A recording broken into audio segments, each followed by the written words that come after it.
Hello, my name is Paul Brienza, and I've been playing pool professionally for over 20 years. And my goal in this tape is to impart my knowledge of the game to you. The fact that you're watching this tape tells me you want to improve your pool game. That's why I've developed this method to help you learn quickly and easily.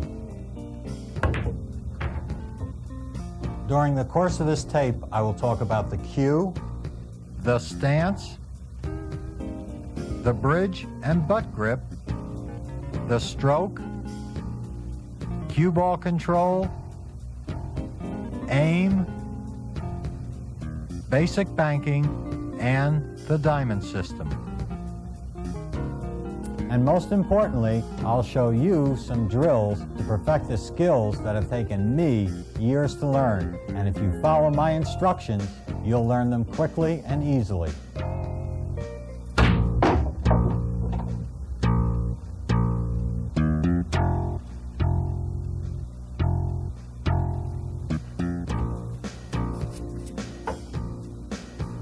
Your cue is like a golf club is to a golfer.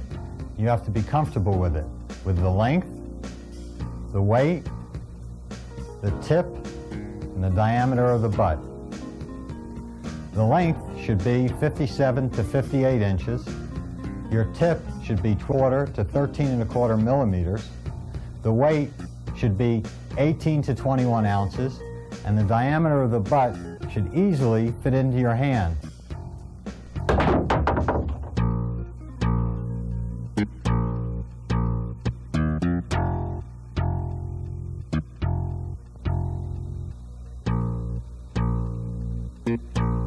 You need to be comfortable at the pool table.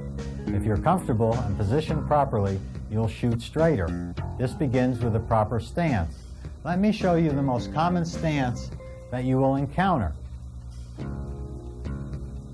The most important thing is to keep your weight evenly distributed on each foot, or slightly forward. Don't spread your legs too far apart or have them too close together, and bend slightly at the knees. Bend at the waist so you're comfortable addressing the cue ball. This stance is only a starting point.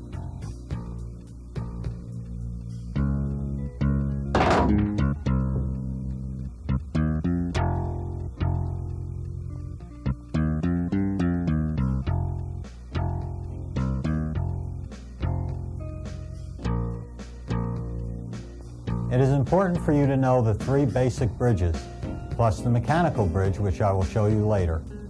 To form the open bridge, you make an arc by placing the tips of your 4 fingers on the table along with the heel of your hand, like so. Then you form a V with your thumb and your forefinger. The cue rests and slides along this channel. It's important to practice these bridges. The next bridge we'll learn is the closed bridge. The closed bridge is made by starting with the open bridge and then forming a circle with your thumb, index, and middle finger, like so.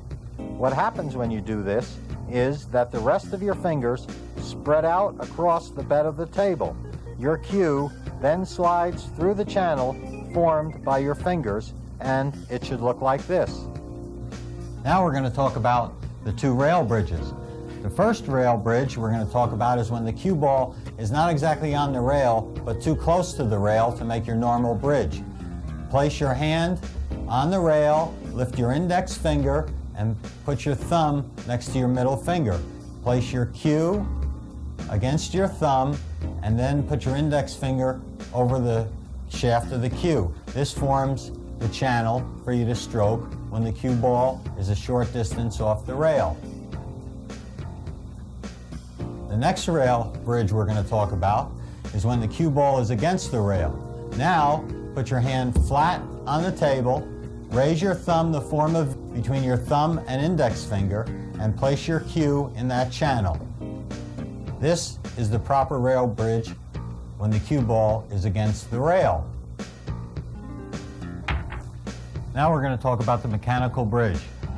This is the mechanical bridge. As you see, it's got 3 openings at the head of it.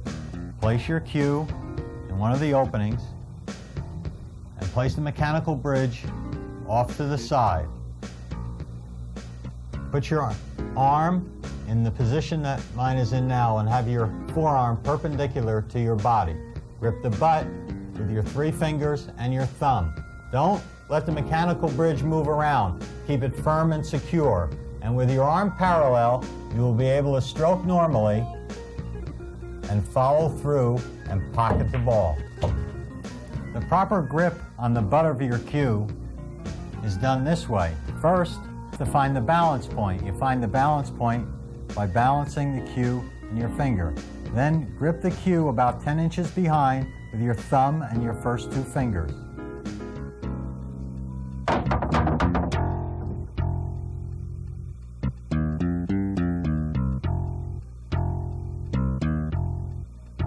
When you're addressing the ball and ready to make the shot, your stroke and follow-through are like this. You must remember to keep your shoulder and elbow at right angles when you're stroking. Every player uses a different number of warm-up strokes, and you will have to find the amount that you are comfortable with. The reason for the warm-up strokes is 1, to check that you are lined up over the shot properly, and 2, to establish a comfortable tempo so that on your final stroke you come off the backswing smoothly and follow through with the necessary speed to strike the cue ball fluidly, thus imparting the proper speed and control on the cue ball as it leaves the tip and strikes the object ball. Keep this in mind. You must have a level stroke to control a cue ball properly. A proper stroke is essential to playing pocket billiards well. Without it, you won't be able to control the cue ball, and cue ball control is the secret to this game.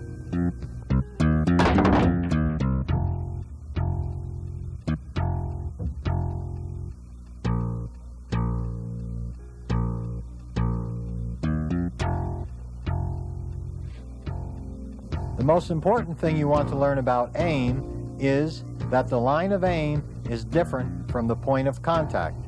On this shot, let's establish the point of contact. The point of contact is where the cue ball strikes the object ball. To find this point, draw a line straight through the object ball to the center of the pocket. Let's now find the line of aim. The line of aim is the line that the cue ball travels on so that it strikes the object ball at the point of contact.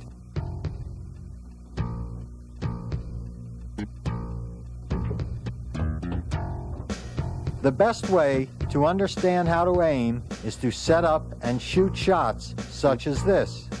In pool, when you are learning, and even after you have become proficient, there is still no substitute for practice.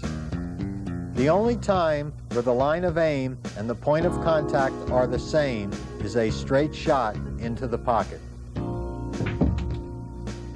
There's some key things to remember when you shoot the shot. Stay down, keep your head still, follow and stay with the shot till you pocket the object ball.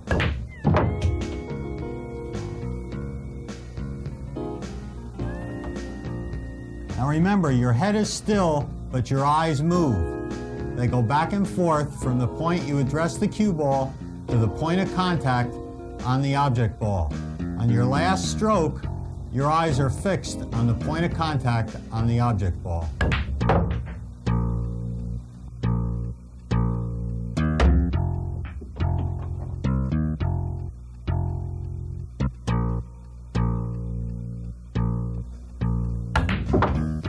You want to learn to control the center of the cue ball first. By the center of the cue ball, I mean a vertical line which travels through the center of the ball. By follow, I mean you should strike the cue ball 1 cue tip above the middle of the ball on the center line. To stop the cue ball, you should strike the cue ball in the center. Draw is accomplished by striking the cue ball more than 1 cue tip below the middle of the ball on the center line.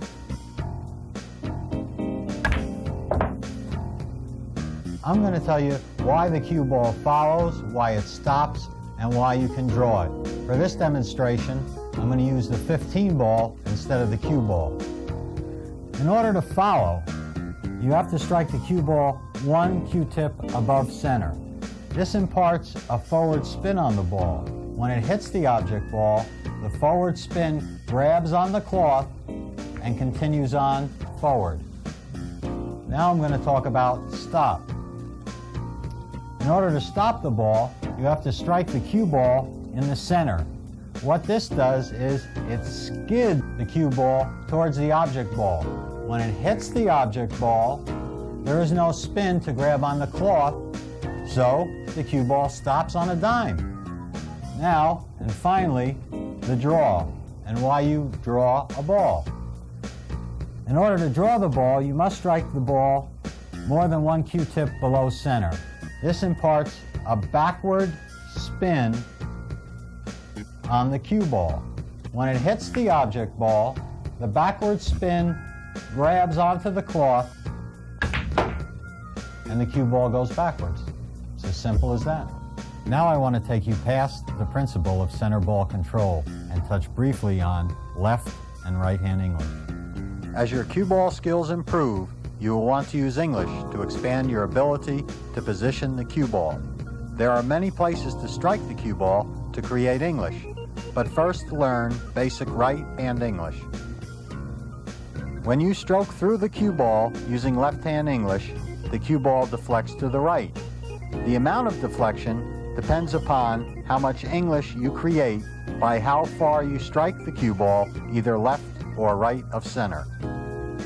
When you stroke the cue ball using right hand English, the cue ball deflects to the left.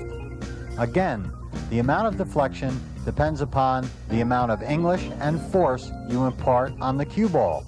Remember, the amount of deflection caused by English influences the line of aim to the left or to the right of the contact point.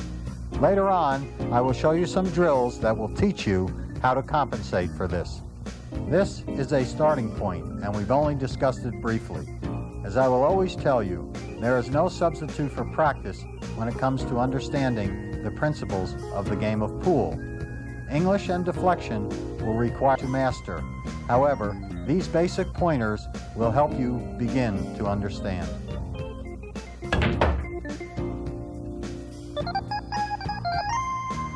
To perfect these skills I've shown you, I've developed a series of drills called skill drills.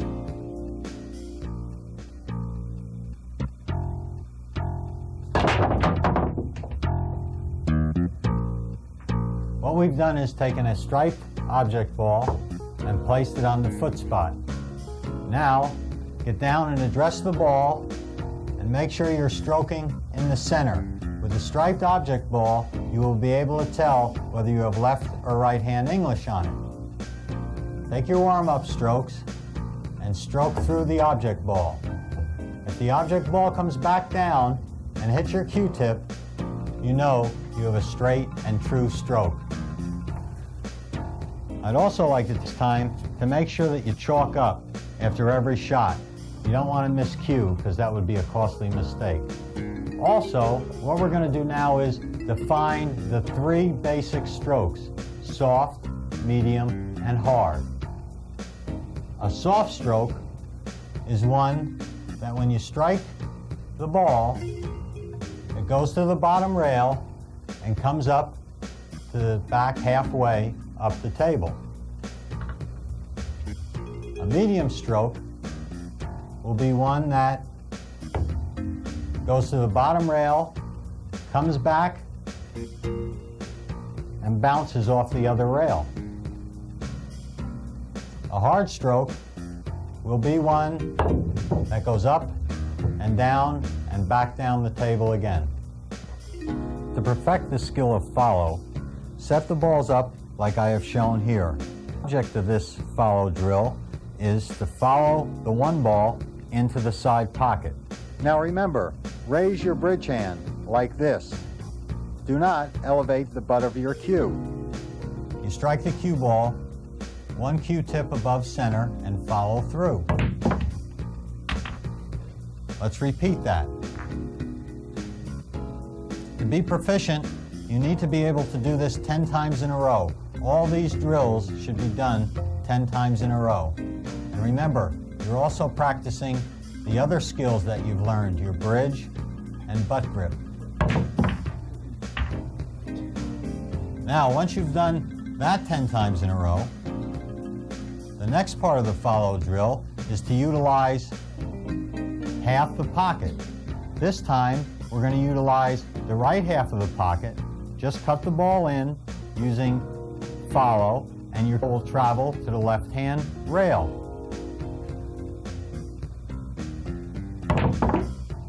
Like so.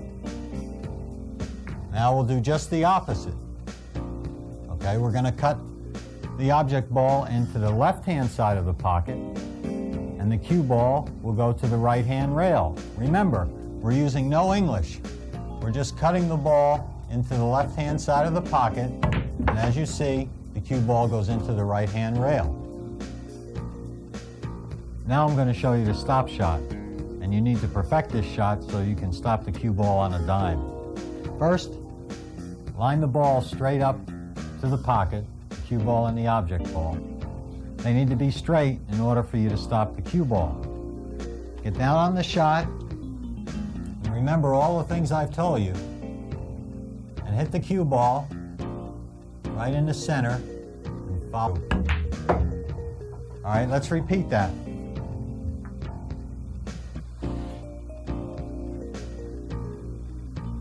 Remember, keep your head still. Let's do that another time.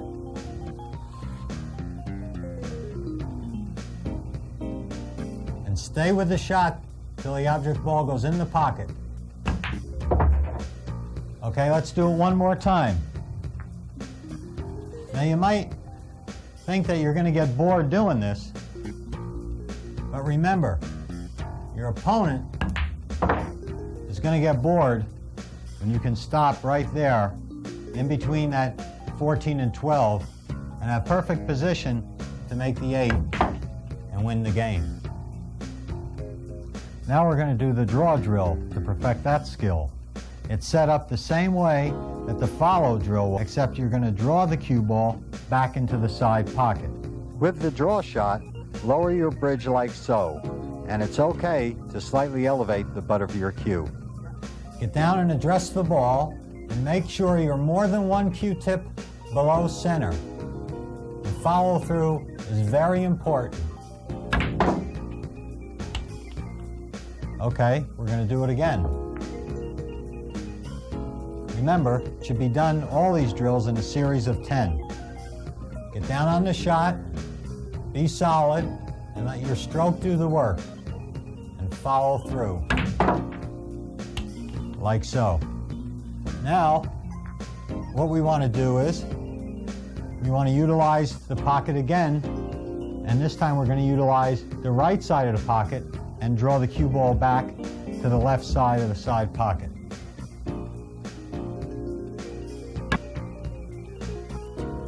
Now we're going to utilize the other side of the pocket, the left side of the pocket, and we're going to draw the cue ball to the right side of this pocket.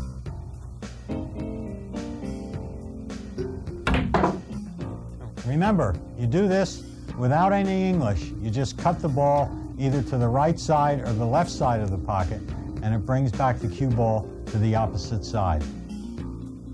Now, to further improve your ability to draw the cue ball a longer distance, place an object ball by the second diamond and put your cue ball by the diamond directly behind that. Now, you want to draw your cue ball back to this back rail.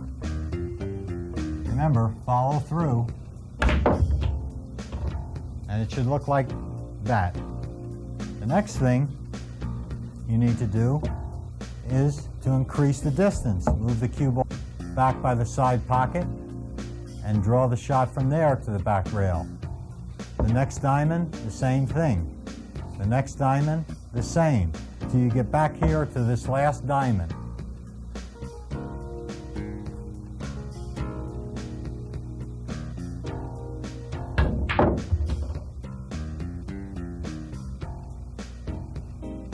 Remember, work your way up to this shot. This is an excellent drill to perfect your long distance draw. the basic right and left-hand English skill drill. I have the drill set up on the table. These two object balls are here for a reason. When we use the right-hand English and the ball hits the bottom rail, it'll go to the side rail and we want it to come outside the 8 ball to the center of the table.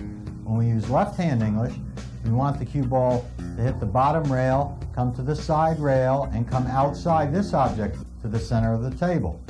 The first thing we need to do is find the point of contact. Go from the center of the pocket and draw a line through the object ball to find the point of contact. Now, in the simplest of terms, when you use left-hand English, the cue ball deflects to the right. When you use right-hand English, the cue ball deflects to the left. Get down on the shot, and we're going to use right-hand English now. So, since the cue ball is going to deflect to the left, you need to aim slightly right of the contact point.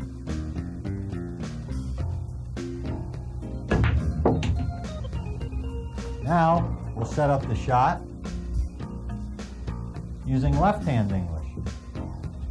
Remember, using left-hand English, the cue ball deflects to the right, so we need to aim slightly to the left of the contact point. From the reverse angle, the same principles apply. Using left-hand English, aim slightly left of the contact point. Remember, follow through.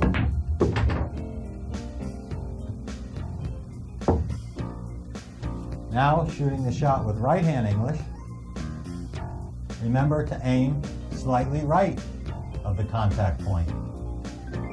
Keep your head still.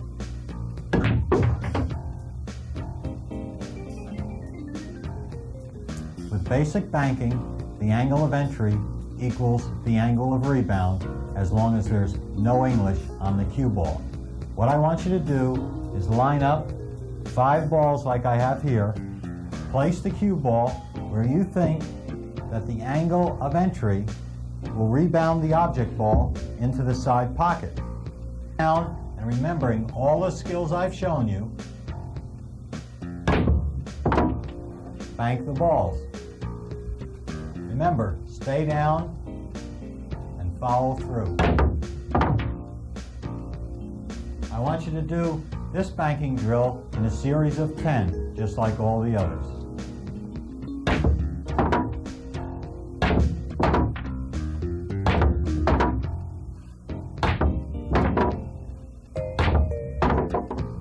Around the pool table are these markers. These markers are called diamonds. And at this time, I'd like to touch briefly on the diamond system because its knowledge and concept will help you understand the pool table better. The basic concept that we're going to talk about is called the half the distance concept. And I'm going to use these 3 object balls and the cue ball to help demonstrate that principle. The first thing we need to do is find half the distance between the cue ball and the object ball. And we look to the opposite rail and we see there's 1, 2, 3 diamonds. We need to hit in the middle, which would be the second diamond, to pocket the 1. When you get down on the shot, use high English, slightly favoring the object ball you want to pocket.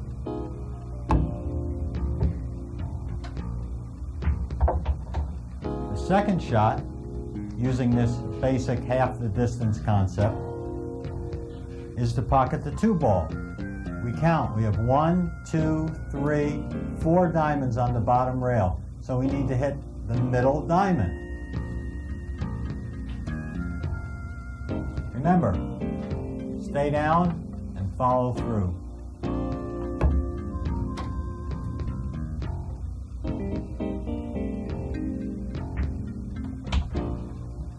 A pool table is half as wide as it is long. This time we're going to try and pocket the 3 ball, and there's 1, 2, 3, 4 diamonds. So half the distance would be the second one.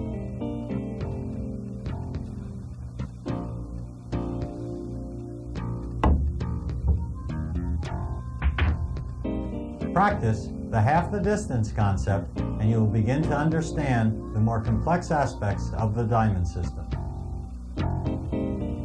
This skill drill is basic position off one rail with the cue ball. In this drill, we're going to utilize all the skills we've learned about the cue ball so far. High English, left and right English, center ball, and low English. Let's do the drill. The first shot is going to be with right-hand English. Remember, the cue flex to the left, so we have to aim slightly right of the contact point. The second one will be with high English.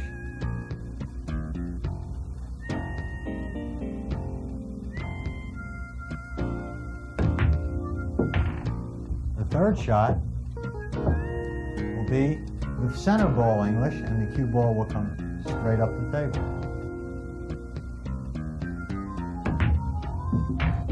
The next shot will be with left English. Remember, the cue ball will deflect to the right, so aim left of the point of contact.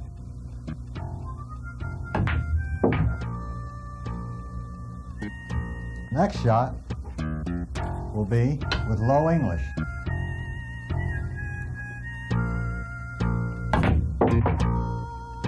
Like all my skill drills, off one rail needs to be done in a series of 10.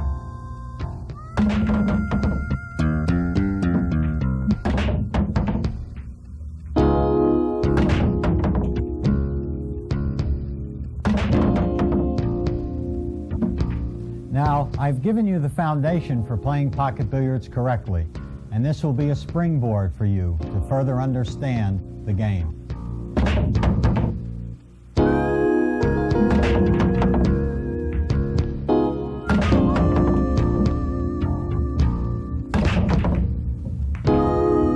Now, I can't stress enough the importance of meaningful competition. Along with the skill drills, it is the quickest way to improve your game.